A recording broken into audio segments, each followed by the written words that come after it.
کیا فائدہ ہر رات میری طاقت تمہارے وجود پر ضائع کرنے کا، جب کوئی نتیجہ نکل کر سامنے آنا ہی نہیں ہے۔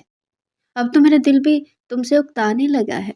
وہی بے ڈھنگا وجود، لہسن پیاز کی اسمیل اور بکھرے بال، اوپر سے ہر رات بازو پکڑ کر منتیں کرنے لگ جاتی ہو کہ آج رات ایک بار پھر تمہارے ساتھ قربت کے لمحات گزاروں۔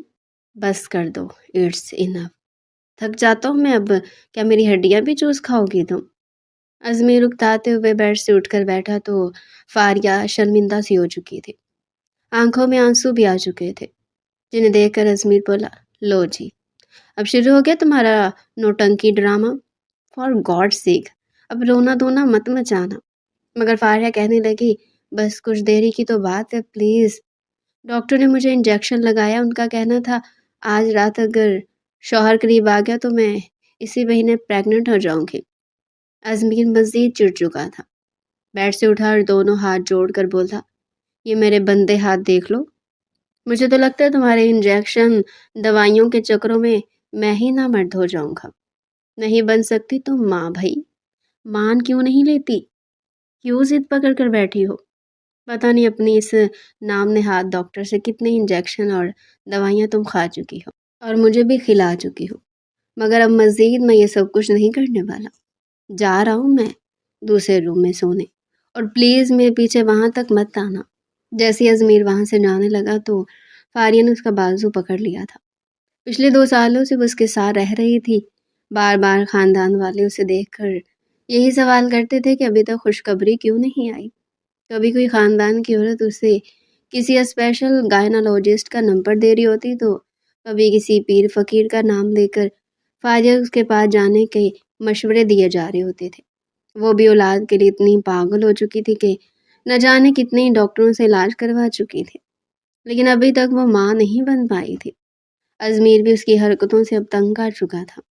جیسے وہ کمرے سے جانے لگا تو فاریہ اس کا بازو پکڑ کر اس کے سینے سے لگی، کہنے لگی، پلیز ایک بار آج کی رات میرے قریب آ جاؤ، ہو سکتا ہے اس رات کے بعد میں پریگننٹ ہو جاؤں۔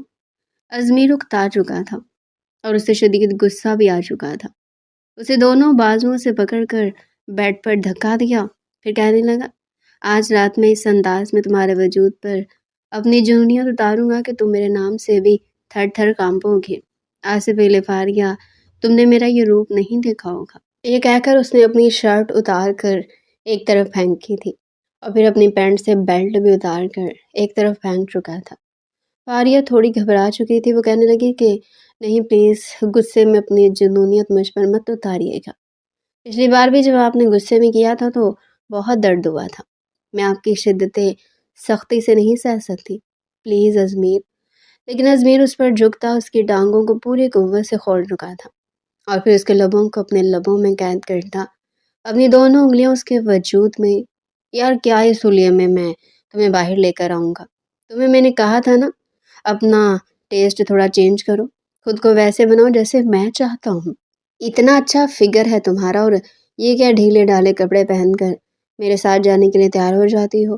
وہ جو پچھلے 2 گھنٹے سے ڈریسنگ ٹیبل کے سامنے کھڑی خود کو سجا سنوار رہی تھی، اب جب اپنا فائنل لک اپنے شوہر ازمیر کو دکھانے کے لیے آئی تو اس نے موبائل سے نظریں ہٹا کر فاریہ کو دیکھا، پھر کہنے لگا، وہی لمبی سی شرٹ اور نیچے ٹراؤزر، کندھے پر دوپٹہ، کھلے بال۔ میں نے تمہیں کئی دفعہ کہا کہ یہ حلیہ صرف اپنے گھر میں بنا کر رکھا کرو، جب باہر میرے ساتھ تمہیں میرے کسی دوست کی شادی یا پارٹی میں جانا ہو تو پلیز اپنے آپ کو ایسا رکھا کرو کہ جب میں تمہیں اپنے دوستوں سے انٹروڈیوس کرواؤں تو وہ تمہیں دیکھتے ہی رہ جائیں۔ فاریہ تھوڑی ہڑبڑائی تھی، پھر کہنے لگی کہ ازمیر اب میں اور کون سے کپڑے پہنوں؟ مجھے تو کچھ سمجھ نہیں آ رہا، یہ تو اتنا مہنگا سوٹ لیا تھا میں نے، اور آپ کے دوست کی شادی کے لیے تو بالکل پرفیکٹ ہے، تیار بھی میں اچھی خاصی ہوئی ہوں۔ لیکن ازمیر تو اسے کسی اور ہی انداز میں دیکھنا چاہتا تھا۔ اس نے موبائل پر ایک لڑکی کی تصویر نکال کر فاریہ کو دکھائی، پھر کہنے لگا، ڈارلنگ دیکھو اس لڑکی کو، کتنا خوبصورت فگر ہے اس کا، ہر ایک چیز بالکل پرفیکٹ ہے۔ میں چاہتا ہوں جس طرح یہ لڑکی حسین لگ رہی ہے نا، تم بھی ایسے ہی لگو۔ فاریہ کو تھوڑی سی سب کی بھی ہوئی تھی، اس کا شوہر اس کے سامنے کسی اور لڑکی کی تعریف کر رہا تھا اور آنکھیں بھر بھر کے اسے دیکھ رہا تھا۔ فاریہ نے ایک مکہ اس کے سینے پر مارا، پھر کہنے لگی کہ ازمیر شرم نہیں آتی آپ کو؟ اپنی بیوی کے سامنے کسی اور لڑکی کی تعریف کر رہے ہیں؟ اب تو وہ بھی اس کے ہاتھ کو پکڑ کر کہنے لگا، ہاں تو تعریف ہی تو کر رہا ہوں نا، کون سا اسے بیوی بنا کر تمہارے سامنے لا کر کھڑا کر دیا ہے؟ وہ مذاق میں یہ بات کہہ کر دوبارہ موبائل میں مصروف ہو چکا تھا، لیکن فاریہ کا دل یوں تھا کہ جیسے کرچی کرچی ہو چکا ہو۔ وہ روحان سی ہو کر ازمیر کی طرف دیکھنے لگی تو ازمیر کہنے لگا کہ ابے یار، ایک تو تمہارا رونا جو شروع ہو جاتا ہے نا، مجھے لگتا ہے تمہاری آنکھوں میں کوئی پانی کی ٹینکی فٹ ہے۔ ادھر میں نے بات کی نہیں اور ادھر تمہاری آنکھوں سے پانی فٹافٹ بہنا شروع ہو جاتا ہے۔ چلو اب میرے ساتھ، تمہیں میں بتاتا ہوں کہ جب شوہر کے ساتھ بیویاں باہر جاتی ہیں تو کیسی گڈ لکنگ لگنی چاہیے۔ فاریہ بھی چپ چاپ اس کے ساتھ چل پڑی تھی۔ جیسے دونوں باہر آئے تو لاؤنج میں بیٹھے ہوئے رمضان کی نظر ان دونوں پر پڑی تھی۔ اگلے ہی پل کہنے لگا، اوئے ہوئے، یہ طوطا مینا کی جوڑی کہاں جانے کی تیاری میں ہے؟ بھابھی ویسے آپ لگ بڑی کمال رہی ہیں، لیکن وہ جو شرمائی شرمائی سے تھینک یو کہنے لگی تھی۔ ازمیر کہنے لگا، کیا خاک پیاری لگ رہی ہیں؟ اسے تو ڈریسنگ سینس بھی نہیں ہے، یہ بھی مجھے سکھانا پڑے گا اسے کہ کیسے کپڑے پہنے جاتے ہیں۔ چلو اب تم کیا یہیں پر بت بن کر کھڑی ہو گئی ہو؟ ازمیر اس کا بازو پکڑ کر گھسیٹتا ہوا اسے باہر لے کر جانے لگا۔ وہ تو اپنے چھوٹے دیور ارمغان کے سامنے شرمندہ ہی ہو کر رہ چکی تھی۔ جیسے ہی وہ اسے گاڑی میں بٹھا کر گاڑی چلانے لگا تو کہنے لگی کہ یہ کیا کیا آپ نے ازمیر؟ کم از کم ارمغان کے سامنے تو تھوڑا لحاظ کر لیا کرے، اس کے سامنے بھی میری انسلٹ کرنا شروع کر دیتے ہیں۔ ازمیر کہنے لگا، ہاں تو ٹھیک ہی تو کہہ رہا ہوں، تمہاری انسلٹ ہوتی رہے تبھی تو تم ٹھیک رہتی ہو۔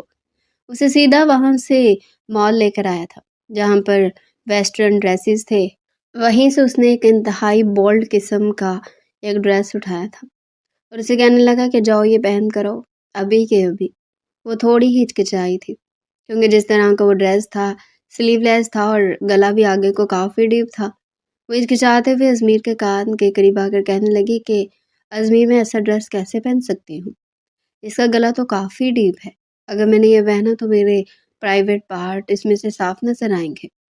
ازمیر اس کی جانب دیکھ کر کہنے لگا، وہ بھائی تو کوئی بات نہیں، لیکن تم یہی ڈریس پہنو گی تو بس پہنو گی، جاؤ شاباش، لیٹ مت کرو، پہلے ہی کافی دیر ہو گئی ہے۔ جب ازمیر بار بار اسے کہنے لگا تو مجبوراً وہ وہی ڈریس پہن کر باہر آئی تھی۔ اسے شرم بھی آ رہی تھی، بار بار کبھی کندھوں سے ٹھیک کرتی تو کبھی کمر سے۔ وہاں پر موجود کافی لڑکے اسے نظریں بھر بھر کر دیکھے جا رہے تھے۔ ازمیر بھی ایک نظر بھر کر اسے دیکھنے کے بعد کہنے لگا کہ واہ، اب لگ رہی ہو نا تم میری بیوی، بے حد حسین، آج کے بعد تم ایسی ڈریسز ہی پہنا کرو، قسم سے بڑی کمال لگ رہی ہو۔ یہ کہہ کر وہ اسے بازو سے پکڑتا اپنے ساتھ گاڑی میں لے آیا تھا۔ میک اپ کی طرف سے مزید ضرورت تھی ہی نہیں، اس کے کھلے لمبے بال کندھوں سے نیچے تک پھیلے ہوئے تھے۔ وہ اسی حلیے میں پارٹی میں بھی لے آیا تھا۔ جیسے ان دونوں کی انٹری فنکشن میں ہوئی تو ایک ساتھ کوئی 10-12 لڑکے ان دونوں کی طرف آئے تھے۔ وہ سہم کر ازمیر کا بازو پکڑے پیچھے ہوئی۔ ازمیر کہنے لگے کہ یہ سبھی میرے دوست ہیں، کچھ کالج کے فرینڈز تھے اور کچھ کولیگز تھے۔ وہ سبھی جہاں ازمیر سے ہاتھ ملا رہے تھے وہی انہوں نے فاریہ کی جانب بھی اپنا ہاتھ کیا تھا، لیکن فاریہ ہچکچاتے ہوئے ازمیر کو دیکھنے لگی تو وہ اس کا بازو دبا کر کہنے لگا کہ یہ کیا بت بن کر کھڑی ہو، سب سے ہینڈ شیک کرو۔ ازمیر کے کہنے پر اس نے سب کے ہاتھوں سے اپنا ہاتھ ملا تو لیا تھا، لیکن جس طرح گرم جوشی سے اس کے ہاتھ کو دبا رہے تھے فاریہ کو بالکل بھی اچھا نہیں لگا تھا۔ وہ ان سب سے ہٹ کر ایک جانب کو اس ٹیبل پر جا کر بیٹھی جہاں پر پہلے سے 2 لڑکیاں بیٹھی ہوئی تھیں۔ یہاں پر آنے والی ازمیر کے دوستوں کی بیویاں تھیں اور ان دونوں کے ساتھ چھوٹے بچے بھی موجود تھے۔ یہ وہی 2 تھی جن کی شادی پر ازمیر کے ساتھ فاریہ بھی گئی تھی۔ اب ان کی گود میں بچے دیکھ کر وہ گہری سانس خارج کر کے رہ گئی۔ ایسا نہیں تھا کہ وہ جل رہی تھی، لیکن اسے اپنا آپ کمتر محسوس ہو رہا تھا۔ تبھی وہاں پر بیٹھی ہوئی ایک لڑکی نے بات شروع کر دی تھی کہ ویسے فاریہ، آپ کی شادی کو کتنا عرصہ ہو گیا ہے؟ فاریہ ہچکچاتے ہوئے کہہ رہی تھی کہ 15 مہینے ہو چکے ہیں۔ وہ کہنے لگی، اچھا 15 مہینے ہو چکے تو ابھی تک کوئی خوشخبری نہیں آئی؟ وہ کہنے لگی کہ نہیں، بس جب قسمت میں ہوا آ جائے گی۔ لیکن اس کے بعد کئی خواتین نے اسے یہی سوال کیا تھا اور ساتھ ڈھکے چھپے الفاظ میں شہر کی اسپیشلسٹ گائنالوجسٹ کا بھی نمبر دے دیا تھا۔ وہ چپ چاپ سب کی باتیں سنتی رہی تھی، جبکہ ازمیر تو اپنے دوستوں کے ساتھ مصروف تھا۔ وہاں پر کئی لڑکیاں بھی اس کے ساتھ ہنس ہنس کر باتیں کر رہی تھیں۔ فاریہ نے پہلے تو کوئی خاص اس بات پر دھیان نہ دیا، لیکن جب ایک لڑکی باقاعدہ ازمیر کے کندھے پر ہاتھ رکھ کر بات کرنے لگی تو فاریہ کو تو آگ لگ چکی تھی۔ وہ گئی اور جا کر ازمیر کا بازو پکڑ کر کھڑی ہو گئی۔ ازمیر نے جب اسے اپنا بازو پکڑے دیکھا تو اگلی پل سنجیدہ ہوا تھا۔ وہ کہنے لگا، یہ کیا طریقہ، بازو کیوں پکڑ لیا میرا، وہ بھی اتنے اوکورڈ انداز میں۔ وہ کہنے لگی کہ یہ لڑکی کون ہے جو بار بار آپ کے کندھے پر ہاتھ رکھ کر ہنس رہی ہے، مجھے تو یہ بالکل بھی اچھی نہیں لگ رہی، آپ پلیز اسے کہیں کہ دور رہ کر بات کیا کریں آپ سے۔ ازمیر اسے کاٹ کھانے والی نظروں سے دیکھ کر کہنے لگا، اور شٹ اپ، دوست ہے وہ میری، اور پلیز اپنی یہ روایتی بیویوں والی حرکتیں نا تم اپنے پاس ہی رکھو۔ نائلہ کے ساتھ میری بہت پرانی دوستی ہے، یہ میرے ساتھ جیسے بھی رہے اس نے میرے کندھے پر ہاتھ ہی تو رکھا ہے، کچھ اور تو نہیں کیا جو تم اتنی تڑپ رہی ہو، تمہیں تو مجھے اپنے ساتھ لانا ہی نہیں چاہیے تھا، وہی دقیانوسی بیویوں والی حرکتیں شروع کر دیتی ہو تم، کون کہے گا کہ ہماری لو میرج ہے۔ وہ اسے وہیں ڈانٹ چکا تھا۔ جب نائلہ نے بھی اسے ڈانٹتے ہوئے سنا تو کہنے لگی کہ ریلیکس ازمیر، کیوں ڈانٹ رہے ہو اپنی بیوی کو، اتنی معصوم اور کیوٹ سی تو ہے، دیکھو تو کیسے اس کی آنکھوں میں آنسو آ گئے، پلیز تم اپنی وائف کو میری وجہ سے مت ڈانٹا کرو، مجھے اچھا نہیں لگتا کہ تم مجھے اتنی اہمیت دو اور تمہاری بیوی بیچاری یہ سمجھے کہ شاید تم اپنی بیوی سے زیادہ میری کیئر کرتے ہو۔ یہ کہتے ہوئے پھر اس کی گال پر چٹکی کاٹ چکی تھی اور فاریہ یوں تھی جیسے ابھی رو دے گی۔ وہیں سے بھاگ کر سیدھی اپنی گاڑی میں آ کر بیٹھی تھی۔ گاڑی لو کرنے کے بعد پھوٹ پھوٹ کر رونے لگی۔ رہ رہ کر اسے اپنے گھر والے یاد آ رہے تھے۔ ازمیر کے ساتھ اس نے لو میرج کی تھی، دونوں ایک ساتھ کالج اور پھر یونیورسٹی تک پڑھائی کے لیے آئے تھے، یہیں سے ان کی محبت شروع ہوئی تھی۔ کتنی لڑکیاں ازمیر پر مرتی تھی جن میں فاریہ بھی شامل تھی۔ کالج میں تو وہ برقع پہن کر آیا کرتی تھی، لیکن دھیرے دھیرے ازمیر کی خاطر اس نے کالج میں آ کر پردہ کرنا بالکل چھوڑ دیا۔ جب اس لڑکی کو ازمیر نے اپنے لیے یوں پردہ بھی چھوڑتے دیکھا تو ازمیر بھی کہیں نہ کہیں اس میں دلچسپی لینے لگا تھا۔ ڈگے چھپے الفاظ میں فاریہ نے اپنی ماں سے یہ بات کی تھی کہ ایک لڑکا رشتہ لے کر آنا چاہتا ہے، بہت ہی اچھا اور امیر ہے، لیکن اس کی ماں نے صاف انکار کر دیا تھا کہ نہیں، ہمارے یہاں خاندان سے باہر شادیاں نہیں کی جاتی، برادری والے کیا کہیں گے، بس چپ چاپ یہ خواب ذہن سے نکال دو، پڑھائی مکمل کرو اور پھر تمہاری شادی ہمارے خاندان میں کسی لڑکے کو دیکھ کر دی جائے گی۔ جب یہ بات اس نے ازمیر کو بتائی تھی تو وہ کافی غصے میں آ چکا تھا، کہنے لگا کہ تم میری بیوی بنو گے، میں تم جیسی اتنی کیوٹ اور سمارٹ لڑکی کو اپنے ہاتھوں سے جانے نہیں دینے والا۔ عزت کے ساتھ ازمیر اپنی ماں اور باپ کے ساتھ رشتہ لے کر بھی گیا تھا، تو 3 بار جانے پر جب فاریہ کے ماں باپ نے صاف انکار کیا تو وہ دھمکیوں پر اترایا تھا، کہنے لگا کہ اگر آپ نے عزت کے ساتھ اپنی بیٹی کو رخصت نہ کیا تو میں وہ کروں گا کہ آپ گھر سے باہر منہ دکھانے کے لائق نہیں رہیں گے۔ فاریہ کے ماں باپ عزت دار لوگ تھے، جب انہوں نے یہ دھمکیاں سنی تو وہ کافی پریشان ہو چکے تھے۔ فاریہ بھی ازمیر کی محبت میں بالکل ہی پاگل ہو چکی تھی۔ اس کے ماں باپ اس شرط پر اس کا نکاح ازمیر سے کروانے کے لیے تیار ہوئے کہ اگر تم ازمیر سے شادی کرو گی تو دوبارہ تمہارے ساتھ ہمارا کوئی تعلق نہیں رہے گا، تم ہمارے لیے مر جاؤ گی اور ہم تمہارے لیے۔ فاریہ کے قدم پہلے تو ڈگمگائے، لیکن ازمیر کی محبت میں آ کر وہ بھی یہ مان چکی۔ شادی کے 15 مہینے گزر چکے تھے، ابھی بھی اسے اکثر اپنے ماں باپ یاد آتے تھے۔ ازمیر کے ساتھ محبت میں وہ شادی تو کر چکی تھی، لیکن اب ازمیر کافی اوپن مائنڈڈ اور لبرل خاندان سے تعلق رکھنے والا تھا۔ اسے پردہ کرنا تو بالکل ہی چھڑوا چکا تھا، اپنے دوستوں کی پارٹیز میں لے کر جاتا اور ایسے کپڑے پہنواتا تھا، اوپر سے وہ ماں بھی تو نہیں بن رہی تھی۔ یہ پریشانی الگ اس کا سر درد بنی ہوئی تھی کہ وہ ابھی تک ماں نہیں بن پا رہی۔ کئی بار اس نے اپنے گھر اپنے ماں اور باپ سے بھی بات کرنے کی کوشش کی تھی، لیکن وہ اس سے بالکل ہی لا تعلق ہو چکے تھے۔ سیٹ پر ہی ٹیک لگائے روتے ہوئے اس کی نہ جانے کب آنکھ لگ چکی تھی۔ جب ازمیر کئی گھنٹوں بعد فنکشن انجوائے کرنے کے بعد ہی گاڑی کی طرف آیا تھا، اسے یوں گاڑی میں بیٹھا دیکھ کر بازو سے جھنجھوڑ کر کہنے لگا، یہ کیا حرکت کی ہے تم نے، اندر سب تمہارے بارے میں پوچھ رہے تھے اور تم یہاں گاڑی میں بیٹھی ہو۔ کبھی کبھی مجھے تم پر اتنا شدید غصہ آتا ہے کہ جی چاہتا ہے میں تمہیں پتہ نہیں کیا کر دوں۔ ہڑبڑاتے ہوئے فاریہ اٹھ چکی تھی، وہ گاڑی جسے گھر کی طرف لے کر جا رہا تھا، ساتھ ساتھ اسے باتیں بھی سنائے جا رہا تھا، مگر وہ چپ چاپ سنتی رہی۔ گھر آ کر اس نے صرف یہی الفاظ کہے تھے کہ مجھے بالکل نہیں پسند کہ آپ لڑکیوں کے ساتھ اس قدر فری ہوں۔ آپ کو چھونے کا، ہاتھ لگانے کا حق صرف اور صرف میرا ہے۔ لڑکیاں مجھے آپ کے قریب بھی بھٹکتی ہوئی نہیں چاہیے۔ سنا آپ نے ازمیر؟ وہ جس طرح بول رہی تھی ازمیر تو اسے دیکھتا جا رہا تھا۔ ویسے بھی رات گہری ہو چکی تھی اور اس وقت اس حالت میں فاریہ کو دیکھ کر ازمیر کا دماغ ویسے ہی گھوم چکا تھا۔ وہ چلتا ہوا اس کے قریب آیا اور کمر پر ہاتھ رکھ کر کھینچ کر اپنے قریب کر کے اس کے لبوں کو اپنے لبوں سے چھو کر یہ کہنے لگا کہ اچھا ڈارلنگ، اب بس بھی کر دو، ختم کرو غصہ۔ قسم سے تمہیں دیکھ کر میں آؤٹ آف کنٹرول ہو رہا ہوں۔ کیا خیال ہے پھر کچھ لمحے میرے ساتھ گزار لو؟ وہ ازمیر سے باتیں کرنا چاہتی تھی لیکن ازمیر بالکل ہی بے قابو سا ہوتا اسے بیڈ پر گرا تو اس پر جھکتا چلا گیا، اور وہ یہ سوچ کر اس کے قریب آ چکی تھی کہ شاید اس قربت کے بعد وہ پریگننٹ ہو جائے۔ پوری رات میں 3 بار ازمیر اس کے قریب آیا تھا۔ آخر میں تھک کر وہ کہنے لگی کہ بس کر دے ازمیر، مجھے سونا ہے، اب تو پھر سوئے رہیں گے، مجھے صبح اٹھ کر ناشتہ بھی بنانا ہے۔ تب جا کر ازمیر نے اس کی جان چھوڑی تھی اور خود سو چکا تھا، لیکن درد سے فاریہ کو نیند نہیں آ رہی تھی۔ ازمیر ایسا ہی تھا، جب بھی اس کے قریب آتا تو انتہائی جنونی انداز میں اس کے قریب آتا تھا۔ اکثر تو اس کی آنکھوں سے آنسو نکل آتے، لیکن ازمیر کو اس کی معصوم سی جان پر بالکل بھی رحم نہ آتا۔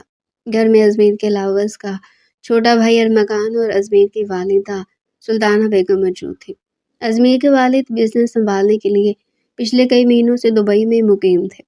آج صبح جب وہ ناشتہ بنا کر ٹیبل پر بیٹھی تو ہاتھ میں تسبیح اٹھائے بیٹھی سلطانہ بیگم نے ایک نظر اپنی بہو کو دیکھا، پھر سب کے سامنے کہنے لگی کہ کب تک سنا رہی ہو خوشخبری بہو؟ شادی کو کتنے مہینے ہو چکے ہیں؟ تمہاری کیا مجھے پوتا پوتی کا چہرہ دیکھنا نصیب ہوگا بھی یا نہیں؟ مجھے تو سمجھ نہیں آتی کہ پتہ نہیں کب تم دونوں مجھے خوشخبری سناؤ گے۔ میں تو ہر مہینے آس لگا کر بیٹھتی ہوں، لیکن کچھ بھی نتیجہ میرے سامنے نظر نہیں آ رہا۔ ارمغان بھی تھوڑا جھجکا تھا۔ ناشتے کو بیچ میں ہی چھوڑ کر یہ کہنے لگا کہ ماں میں یونیورسٹی جاتا ہوں۔ وہ وہیں سے اٹھ کر جا چکا تھا۔ جب ہچکچاتے ہوئے فاریہ کہنے لگی کہ میں ڈاکٹر سے اپنا علاج کروا رہی ہوں، ہو سکتا ہے اگلے آنے والے چند مہینوں میں کوئی رزلٹ سامنے آ جائے۔ ازمیر ابھی بھی خاموش تھا۔ جیسے ہی فاریہ ناشتے کے بعد خالی برتن اٹھا کر کچن میں گئی تو ازمیر کہنے لگا کہ اگر مجھے پتا ہوتا کہ یہ اس طرح کی بانچ نکلنے والی تو میں تو کبھی بھی اس سے شادی نہ کرتا۔ مجھے خود بہت شوق تھا بچوں کا، لیکن پتہ نہیں کیوں یہ پریگننٹ نہیں ہو رہی۔ مجھے تو لگتا ہے کہ اسی میں کوئی نقص ہے۔ سلطانہ بیگم بھی بیٹے کے ساتھ مل کر یہی کہہ رہی تھی کہ کسی اچھے ڈاکٹر سے علاج کرواؤ، اس کا پتہ تو چلے مسئلہ کیا ہے، ورنہ اس لڑکی کے ساتھ اپنا وقت برباد مت کرو۔ فاریہ نے جب یہ الفاظ سنے تو وہ تو خوف سے کانپ ہی چکی تھی۔ اسے یہ خوف لاحق ہو چکا تھا کہ کہیں ازمیر اسے چھوڑ ہی نہ دے۔ پورا دن کمرے میں بند ہو کر وہ روتی رہی تھی۔ جب ازمیر شام کو آیا تو وہ روتی ہوئے اس کے سینے سے لگی تھی، کہنے لگی کہ آپ میرے ساتھ ایسا کیسے کر سکتے ہیں؟ میں آپ کی پسندیدہ بیوی ہوں نا۔ اب اولاد دینا نہ دینا تو خدا کے اختیار میں ہے۔ آپ کے سامنے میں نے اپنی رپورٹ چیک کروائی تھی، میں بالکل ٹھیک تھی۔ ڈاکٹر نے کہا تھا مجھ میں کوئی کمی پیشی نہیں ہے، لیکن آپ کو جب بھی میں نے ٹیسٹ کے لیے کہا آپ نے انکار کر دیا۔ ازمیر اسے خود سے پیچھے کر کے کہنے لگا کہ مجھے کوئی مسئلہ نہیں ہے، پاگل ہو گئی ہو کیا؟ تم میری مردانگی پر شک کر رہی ہو؟ میں اپنے فیملی ڈاکٹر سے اپنا چیک اپ کروا چکا ہوں، میں بالکل بھرپور مرد ہوں، اور پیچھے اٹھو، دوبارہ شک کیا تم نے تو مجھ سے برا کوئی نہیں ہوگا۔ اس روز کے بعد سے فاریہ کافی پریشان رہنے لگی تھی۔ اسے یہ لگنے لگا کہ اگر ہر رات اس کا شوہر اس کے قریب آئے گا تو ہو سکتا ہے وہ جلدی پریگننٹ ہو جائے۔ شروع میں تو ازمیر ہر رات اس کے قریب آیا کرتا، لیکن دھیرے دھیرے اس کی دلچسپی بھی اس میں ختم ہوتی جا رہی تھی۔ وہ بار بار اس کے قریب آنے پر اب چڑھنے لگا تھا، غصہ کرنے لگا تھا۔ ایک روز فاریہ رات کو جلدی سو چکی تھی، جب اسے آدھی رات کو ازمیر کی باتیں کرنے کی آواز آئی۔ جب آنکھیں کھول کر اس نے دیکھا تو ازمیر بیڈ پر موجود نہیں تھا، بالکنی میں کھڑا تھا۔ وہ دھیرے دھیرے چلتے اس کے پاس گئی تو وہ ویڈیو کال پر کسی سے بات کر رہا تھا۔ سامنے اسکرین پر وہی لڑکی نائلہ دکھائی دے رہی تھی۔ فاریہ کو غصہ ہے، اس نے ایک جھٹکے سے موبائل چھینا اور کہنے لگی کہ رات کے اس وقت آپ اس چڑیل سے باتیں کیوں کر رہے ہیں؟ اے لڑکی، تمہیں شرم نہیں آتی شادی شدہ مرد پر ڈورے ڈالتے ہوئے؟ اوپر سے نائلہ جس حالت میں تھی دیکھ کر فارا کا پارا ہائی ہوا تھا۔ اس نے انتہائی بے باک سی نائٹی پہن رکھی تھی، گلا کافی ڈیپ تھا اس کا تو فگر بالکل کلیئر نظر آ رہا تھا۔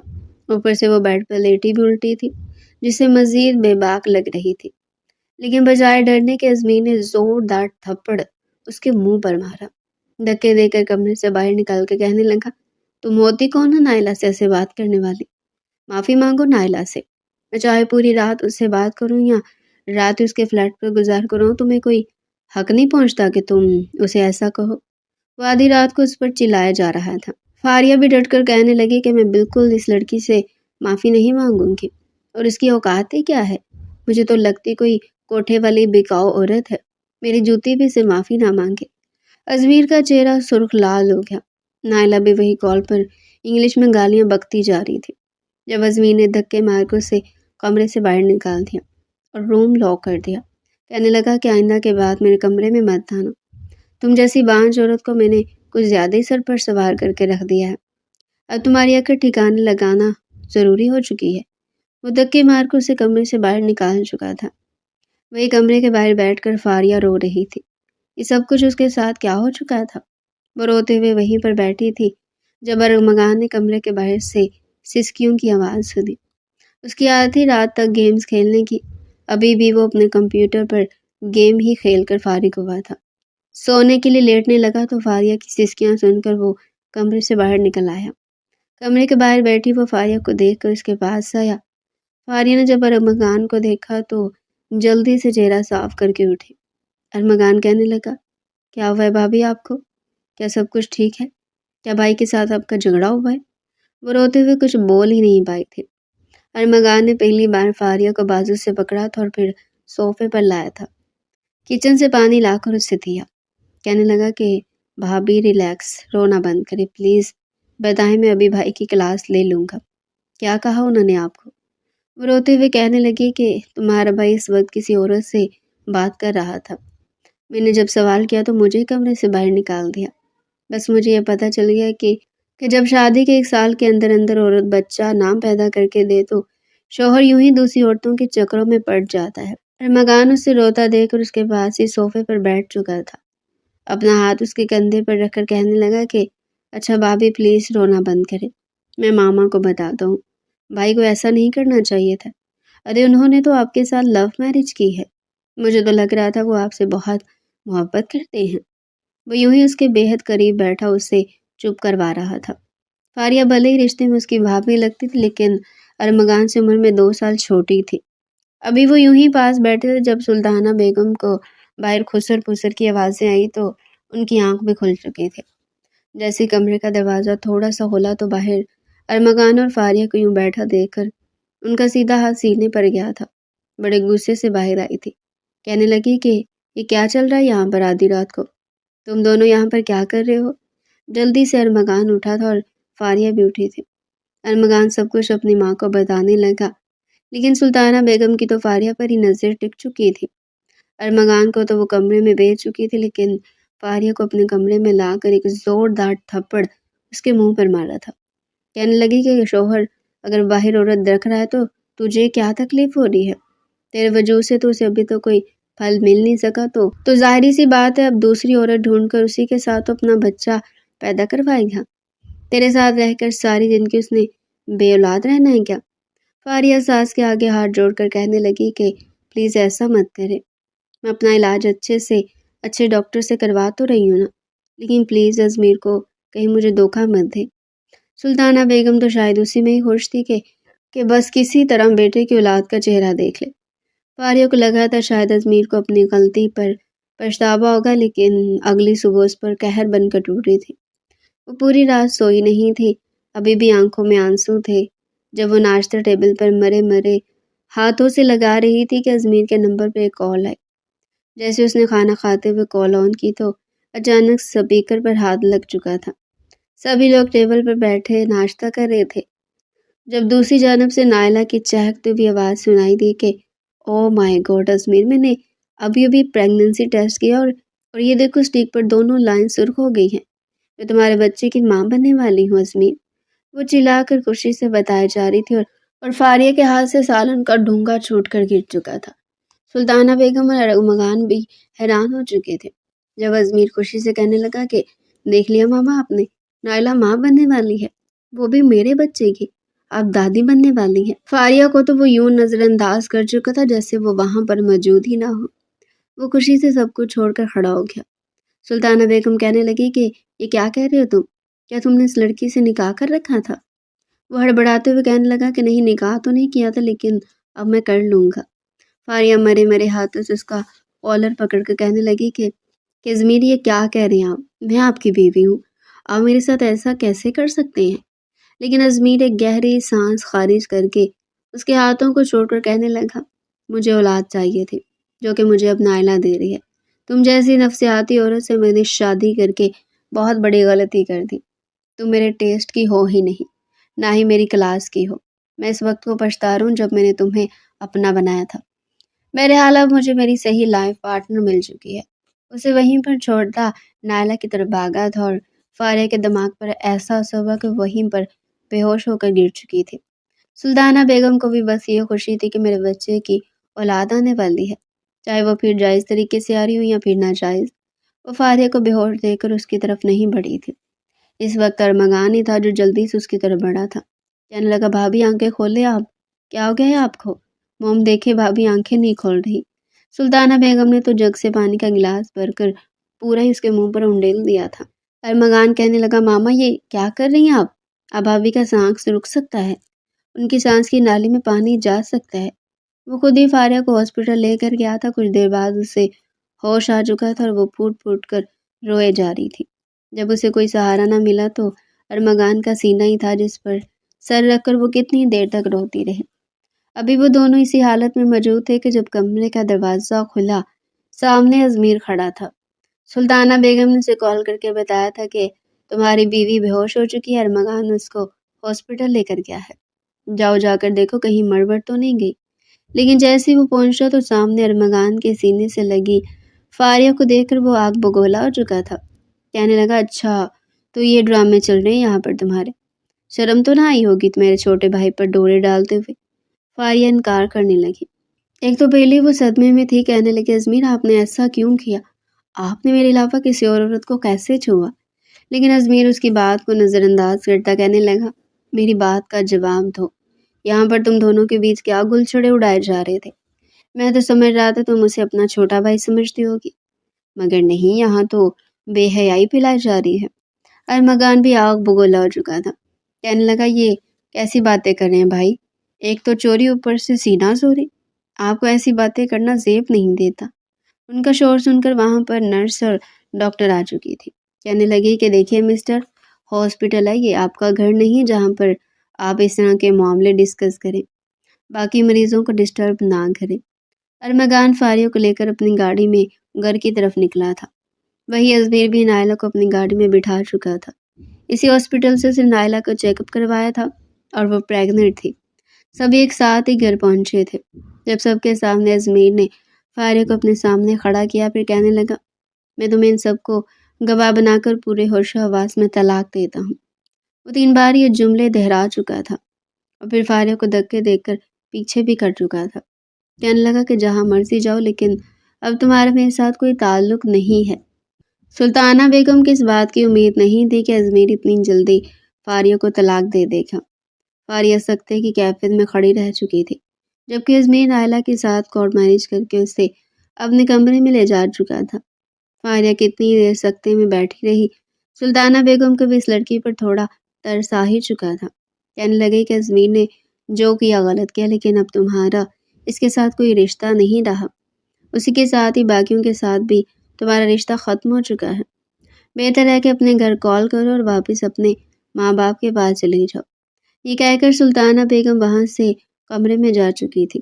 نئی بہو تو انہیں بھی کوئی خاص پسند نہیں آئی تھی، کیونکہ جس طرح کے کپڑے اس نے پہن رکھے تھے اور جس قدر ماڈرن وہ لگ رہی تھی، سلطانہ بیگم کو یہ فکر ستانے لگی تھی کل کو تو یہ لڑکی انہیں بالوں سے گھسیٹ کر کہیں گھر سے باہر ہی نہ کر دے۔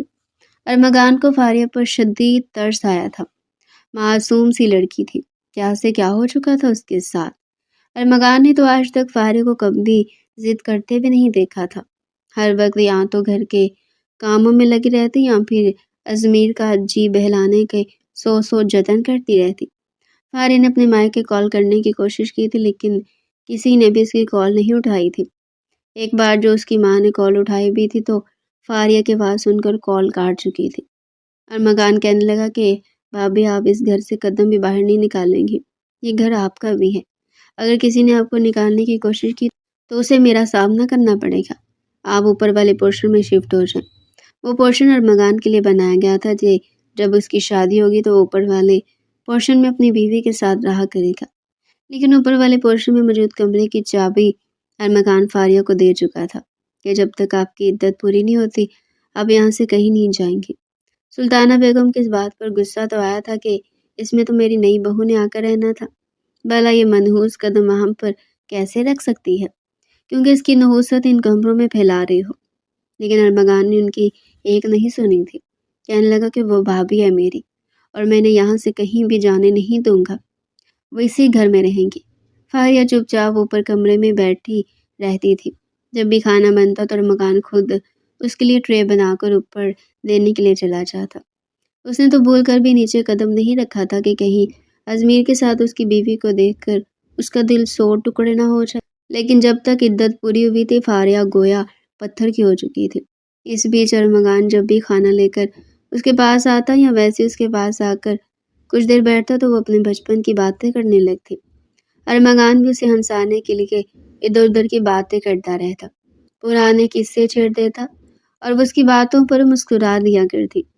جیسے ہی فاریہ کی عدت پوری ہوئی تب تک ارمغان بھی ایک فیصلہ کر چکا تھا۔ فاریہ اسے بار بار کہہ چکی تھی کہ تم مجھے کسی دارالمان چھوڑو، میرے اس گھر میں رہنے والوں سے کسی سے کوئی تعلق نہیں ہے، لیکن ارمغان اسے کہیں پہ جانے نہیں دے رہا تھا۔ عدت پوری ہوتے اس نے سلطانہ بیگم سے کہا تھا کہ موم میں شادی کرنا چاہتا ہوں۔ سلطانہ بیگم کہنے لگی ایک نے تو پہلے لو میرج کی ہے نا، اپنی مرضی سے کیا فائدہ ہوا بانج لڑکی لے کر آ گیا، تیری شادی تو میں اپنی پسند سے اپنے خاندان میں کرواؤں گی۔ لیکن ارمغان کہنے لگا کہ میں اپنے لیے لڑکی پسند کر چکا ہوں، جس طرح بھائی پر آپ نے کبھی کوئی روک ٹوک نہیں کی ویسے آپ مجھ پر بھی نہیں کریں گے۔ جیسے انہوں نے 2 بار پسند کی شادی کی ویسے میں بھی پسند سے کروں گا۔ ازمیر اور نائلہ دونوں اس وقت باہر سے گھوم پھر کر گھر آ رہے تھے، باہوں میں باہیں ڈالے۔ ازمیر نے یہ سنا تو وہ بھی ہنس کر اس کے پاس چلا آیا، کہنے لگا اچھا تو چھوٹے سرکار کو کون سی لڑکی پسند آئی، ذرا ہمیں بھی تو پتہ چلے۔ لیکن ارمغان ازمیر کو مکمل طور پر نظر انداز کر کے کہنے لگا میں فاریہ سے نکاح کرنا چاہتا ہوں، وہ بھی اسی جمعے کو۔ اگر آپ لوگ رضامند ہیں تو ٹھیک، ورنہ میں اس کے ساتھ کورٹ میرج کر لوں گا۔ ازمیر کا چہرہ سرخ ہوا تھا۔ سلطانہ بیگم کا بھی پارا ہائی ہوا تھا، کہنے لگی کہ یہ کیسی بکواس کر رہے ہو تم، اس نے تم پر ڈورے ڈال دی، ارے وہ تو ہے ہی دولت کی بھوکی، ایک مرد سے اس کا واسطہ ٹوٹا تو اب دوسرے کو اپنے چنگل میں پھنسا لیا، ابھی کبھی میں اسے 2 نمبر عورت کو گھر سے باہر نکالتا ہوں۔ ازمیر اس سے پہلے کہ سیڑھیاں چڑھ کر جاتا ارمغان اس کا بازو پکڑ کر پیچھے کر چکا تھا، کہنے لگا کہ خبردار جو میری ہونے والی بیوی کے ساتھ آپ نے کسی بھی طرح کی زبردستی کرنے کی کوشش کی، آپ کو کوئی حق نہیں پہنچتا کہ آپ اسے ڈرائیں دھمکائیں۔ ازمیر اپنے چھوٹے بھائی کو پہلی بار اپنے سامنے ایسے بولتے دیکھ رہا تھا۔ سلطانہ بیگم تو صاف انکار کرنے لگی کہ نہیں، بالکل نہیں، میں تمہیں کبھی بھی اس عورت سے شادی نہیں کرنے دوں گی۔ ارے تجھے شرم نہیں آتی، تیرے بڑے بھائی نے اسے طلاق دی اور اب تو اس سے شادی کرے گا، نکال باہر کرو اس عورت کو۔ ارمغان کہنے لگا کہ ٹھیک ہے، فاریہ کو میں چھوڑنے نہیں والا، اگر فاریہ اس گھر سے جائے گی تو ساتھ میں بھی جاؤں گا اور میری شکل دیکھنے کو آپ ساری عمر ترستی رہیں گی۔ بیٹے کی یہ باتیں سن کر سلطانہ بیگم مجبور ہو چکی تھی۔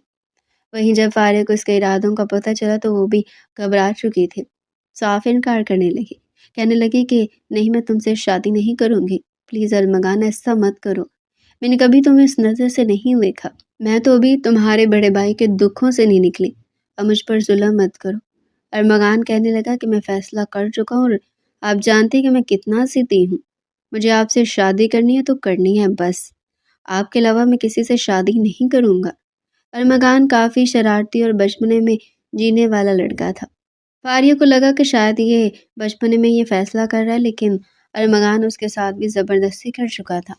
کہنے لگا کہ ابھی میرے سے نکاح کرو، ورنہ میں بھی یہاں سے جا کر اپنی جان کا خاتمہ کر دوں گا، اور یہی دیواروں پر لکھ جاؤں گا کہ بھائی مجھے مارنے کے پیچھے فاریہ محترمہ کا ہاتھ ہے۔ اس کا دماغ تو پہلے معاف ہو چکا تھا۔ بار بار ارمغان کے اصرار پر یہ سوچ کر ہی اس نے نکاح کے لیے حامی بھر لی کہ اس کے علاوہ تو وہ کسی اور کو اس بڑی دنیا میں جانتی بھی نہیں ہے۔ وہ ہچکچاتے ہوئے کہنے لگی کہ دیکھو ارمغان، میں بانجھ ہوں، میں تمہیں اولاد پیدا کر کے دے نہیں سکتی، اور تم تو اس قدر خوبصورت ہینڈسم ہو، جوان ہو، تمہیں تو ایک کنواری لڑکی سے شادی کرنی چاہیے جو بالکل انچھوئی ہو۔ میری بات سمجھ رہے ہو نا تم؟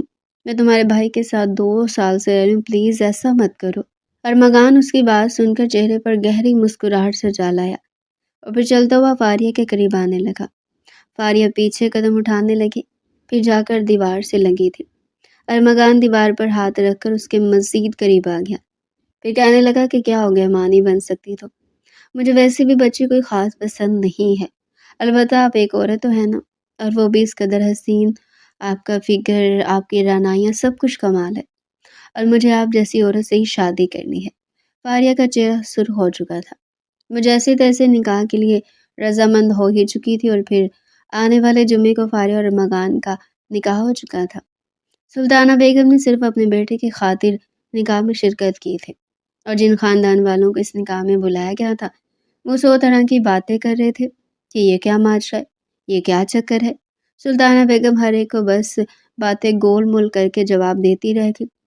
نکاح کے بعد جب فاریہ لاؤنج میں صوفے پر اکیلی بیٹھی تھی تو اسے یوں بیٹھا دیکھ کر ازمیر چلتا ہوا اس کے پاس آ گیا، شیطانی مسکراہٹ چہرے پر سجائے کمینگی سے کان کے پاس آ کر کہنے لگا، کیوں تم جیسی چلاک عورت بھی میں نے آج تک نہیں دیکھی۔ میرے معصوم بھائی کو پھانس لیا، اب تم نے بڑی محبت کے دعوے کیا کرتی تھی نا مجھ سے، لیکن دیکھو عدت پوری ہوتی نیا مرد بھی ڈھونڈ لیا تم نے۔ فاریہ کو ازمیر سے شدید نفرت ہو چکی تھی، انتہائی حقارت سے وہ بھی کہنے لگی کہ میں لعنت بھیجتی ہوں 2 سالوں پر اور اس سے پہلے گزرے وقت پر، میں ہر اس لمحے پر لعنت بھیجتی ہوں جس میں میں نے تم سے محبت کا اظہار کیا تھا۔ تم جیسا شخص کبھی میری محبت کے قابل تھا ہی نہیں، اور اب دوبارہ مجھ کو میرے قریب آ کر اپنے گندے بدبودار لفظ مت سنانا، ورنہ بہت بری پیش آؤں گی۔ یہ کہتی وہ اٹھ کر سیڑھیاں چڑھتی کمرے کی جانب گئی تھی۔ جیسے اس نے دروازہ کھولا تو سامنے کا منظر خوابناک تھا، پورے کمرے کو دلہن کی طرح سجایا گیا تھا۔ کمرے کی یہ سجاوٹ دیکھ کر فاریہ کا سانس رکا تھا۔ سائڈ ٹیبل پر 2 دودھ کے گلاس بھی پڑے ہوئے تھے۔ ابھی وہ کھڑی یہ سب کچھ دیکھ ہی رہی تھی جب ارمغان بھی کمرے میں داخل ہوا۔ ارمغان کو آج تک باہر کی کوئی عورت پسند آئی ہی نہیں تھی، کئی لڑکیوں سے بات کرنا چاہی تھی، دوستی کرنا چاہی تھی، لیکن کوئی بھی اس کی مزاج کی ملتی ہی نہیں تھی۔ لیکن ان چند مہینوں میں اس نے اس قدر قریب سے فاریہ کو جانچا تھا، اس کی عادات اور فطرت دیکھی تھی کہ بس وہ اسے محبت کر چکا تھا۔ جب تک وہ اس کی بھابھی رہی تھی اس نے اسے نظر بھر کر دیکھا تک نہیں تھا، لیکن اب اس کے دل کی ملکہ بن چکی تھی۔ پیچھے سے آ کر اس نے فاریہ کی کمر پر اپنا ہاتھ رکھا، پھر کہنے لگا کہ ڈیئر وائفی، یہ سب کچھ میں نے تمہارے لیے کیا ہے، کیا تمہیں پسند آیا؟ ارمغان اس کے کان کی لو کو لبوں سے کاٹ کر بولا تو فاریہ سسک پڑی، فوراً خود کو اس سے چھڑواتے ہوئے کہنے لگی کہ یہ سب کچھ کس لیے کیا آپ نے؟ کون سا یہ میری پہلی سواگرات جو اتنا اہتمام کیا ہے آپ نے؟ یہ سن کر ارمغان بجائے چھونے کے ایک بار پھر سے اپنے ساتھ لگا کر کہنے لگا، تو کیا ہوا، میری تو پہلی ہے نا، تم تو میری پہلی بیوی، اور اب ایک اچھی بیوی کی طرح میری اس اتنی ڈیکوریشن کو ضائع مت ہونے دینا پلیز۔ میں آج رات اس قدر یادگار بنانا چاہتا ہوں کہ تم ماضی کے سارے دکھ درد بول کر بس یہ یاد رکھو کہ تمہاری زندگی میں صرف میں ہوں، میری محبت اور کوئی تیسرا موجود ہی نہیں ہے۔ فاریہ سب کے لیے تیار نہیں تھی، اس نے انکار کرنا چاہا تھا، لیکن ارمغان کہنے لگا کہ نہیں، اگر آج تم میرے پاس نہ آئی تو میں اتنے اچھے یادگار لمحات مس کر دوں گا۔ اس نے خود بھی دودھ کا گلاس پیا تھا اور فاریہ کو بھی پلایا تھا، اور پھر بڑے پیار سے وہ اسے ہر پردے سے آزاد کرتا بستر پر گرا گیا۔ فاریہ کو بار بار اپنی پہلی سہاگرات یاد آ رہی تھی۔ ازمین نے تو اس کے ساتھ پہلی بار ہی بڑا ہی جانور والا سلوک کیا تھا۔ وہ کہتی رہی تھی کہ پلیز آرام سے کریں، مجھے ڈر لگ رہا ہے، مجھے بہت درد ہو رہا ہے، لیکن ازمیر تو اس پر بالکل بھی رحم نہیں کر پا رہا تھا۔ جبکہ ارمغان اس قدر محبت سے اس کے قریب آیا جیسے وہ بالکل انچھوئی ہو۔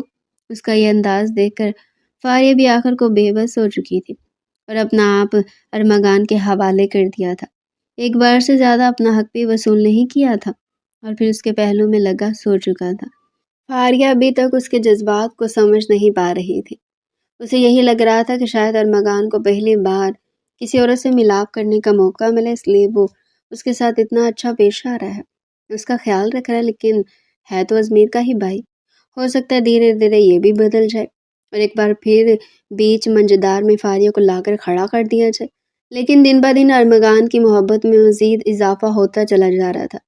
اس کے ساتھ بیٹھ کر گھنٹوں ایسی باتیں کرتا کہ فاریہ مسکرانے پر مجبور ہو جاتی۔ وہ بھی اپنے دل کی باتیں کھول کر ارمغان سے کرتی، اسے باہر گھمانے بھی لے کر جایا کرتا۔ ساتھ ہی ساتھ ارمغان نے اب دفتر میں بھی کام کرنا شروع کر دیا تھا اور اسی تگ و دو میں تھا کہ بس اپنا الگ گھر خرید لے اور وہاں پر فاریہ کو رکھے۔ جانتا تھا جب تک فاریہ اس گھر میں ازمیر اور نائلہ کو ایک ساتھ دیکھے گی وہ پریشان نہیں رہے گی۔ سلطانہ بیگم نے فاریہ سے تو بالکل لا تعلقی ہی کر دی تھی۔ نائلہ کے ساتھ اپنے مراسم انہوں نے ٹھیک کرنے کی کوشش کیے تھے، لیکن نائلہ کے تو پاؤں زمین پر ٹکتے ہی نہیں تھے۔ اس کا 5واں مہینہ شروع ہو چکا تھا اور اب تو بات بات پر اس کے ڈرامے ختم ہی نہیں ہوتے تھے۔ کبھی یہاں درد ہو رہا ہے تو کبھی وہاں، کبھی یہ نہیں کھانا تو کبھی وہ نہیں کھانا، اور ازمیر اس کے نخرے بس اٹھایا جا رہا تھا۔ اس روز خاندان کی کچھ عورتیں ان سے ملنے کے لیے آئی تھی۔ نائلہ ابھی بھی نائٹ سوٹ پہن کر بیٹھی تھی جو کہ اتنا ٹائٹ تھا کہ اس کا پیٹ واضح نظر آ رہا تھا، رانائیاں جھلک رہی تھی، پیٹ الگ موٹا ڈھول بنا ہوا تھا۔ سلطانہ بیگم یہ دیکھ کر جیم سیکھی۔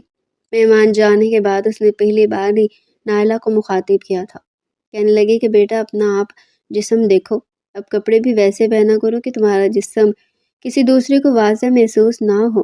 اتنی بے حیائی ہوتی ہے اس گھر میں، تمہارا دیور بھی رہتا ہے، لیکن نائلہ نے تو وہیں پر شور مچا دیا تھا کہ بڑھیا اپنی اوقات میں رہ، اگر ازمیر کو کہا نا تو چٹکیوں میں تجھے اس گھر سے باہر کرے گا۔ میری مرضی، میں جیسے بھی کپڑے پہن کر گھوموں۔ اپنے رشتہ داروں کو کہو کہ یہ کوئی پبلک پارک نہیں ہے جہاں پر آئے روز منہ اٹھا کر آ جاتے ہیں، یہ میرا گھر ہے۔ اگر آپ نے ان سے ملنا ہے تو خود چلی جایا کرو، انہیں مت بلایا کرو، میری پرائیویسی ہرٹ ہوتی ہے۔ سلطانہ بیگم نے ازمیر کو بھی بتایا تھا کہ تمہاری بیوی میرے ساتھ آج اس لہجے میں بات کر رہی اور آج تک فاریہ نے میرے ساتھ سامنے نظر اٹھا کر بات نہیں کی تھی اور یہ مجھے اس طرح کے الفاظ کہہ رہی تھی۔ ازمیر بھی چلا کر کہنے لگا کہ اچھا، اتنی فاریہ لاڈلی بہو تھی تو چلی جائے نا اس کے پاس، ہمارا پورشن خالی کر دے، ویسے بھی اب سارا وقت یہی رہتی ہے، آپ ایسا کریں گے اوپر ارمغان کے پورشن میں شفٹ ہو جائے۔ ارمغان اس وقت آفس سے واپس آیا تھا، جب اس نے یہ سنا تو وہ فوراً اپنی ماں کے پاس جا کر کھڑا ہوا تھا، کہنے لگا کہ میری ماں مجھ پر بوجھ نہیں ہے، یہ گھر ان کا ہے، سب کچھ ہی ان کا ہے اور یہ میرے پاس ہی رہیں گی۔ اس کے بعد اس نے فاریہ کو بلایا تھا اور وہ خود سلطانہ بیگم کا سارا سامان لے کر اوپر والے پورشن میں شفٹ ہو چکی تھی۔ ابھی وہ سارا سامان کمرے میں لگا کر سلطانہ کے پاس آئی تھی کہ جب اسے چکر سے آنے لگے۔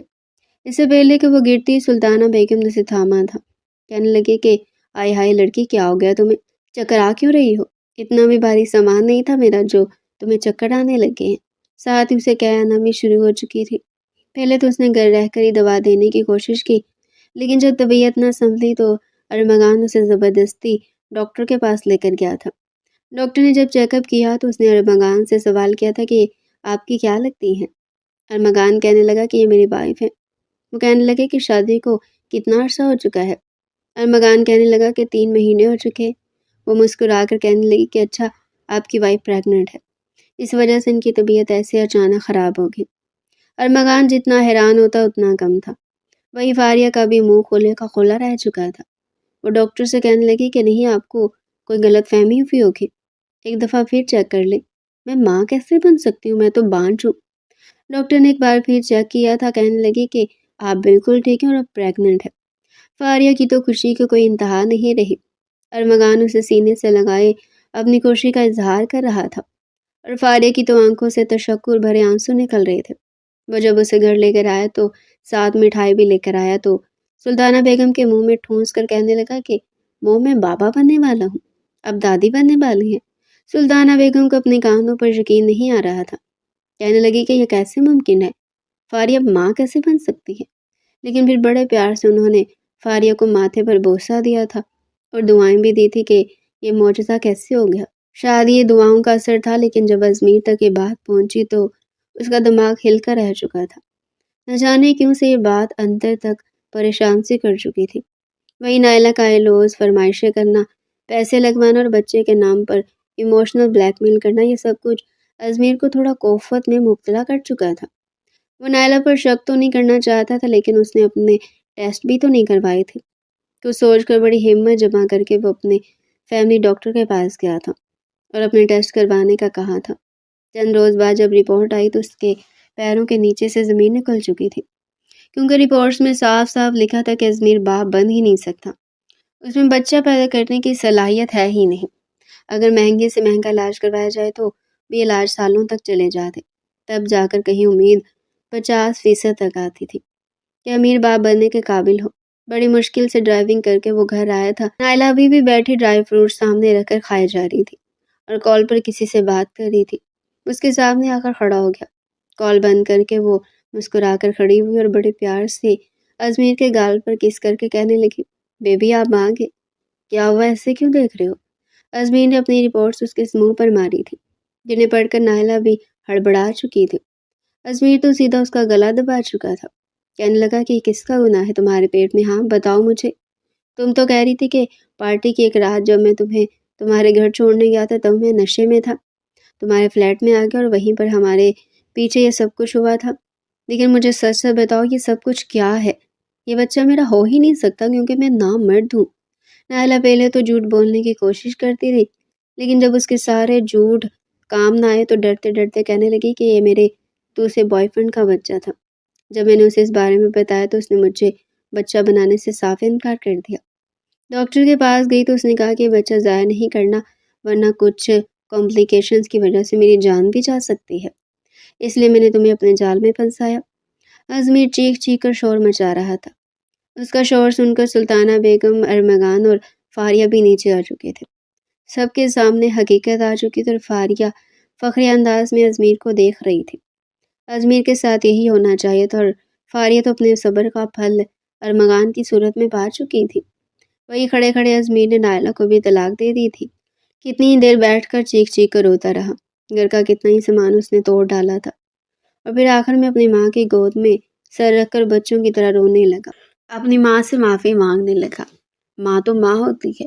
سلطانہ بیگم نے تو اپنے بچے کی طرف دیکھ کر اسے معاف کر دیا، جبکہ یہ سب دیکھنے کے بعد فاریہ ارمغان سے کہنے لگی کہ اس سے پہلے کہ ازمیر کو پچھتاوا ہو اور وہ میرے سامنے بھی آ کر روئے، میں اس گھر سے جانا چاہتی ہوں۔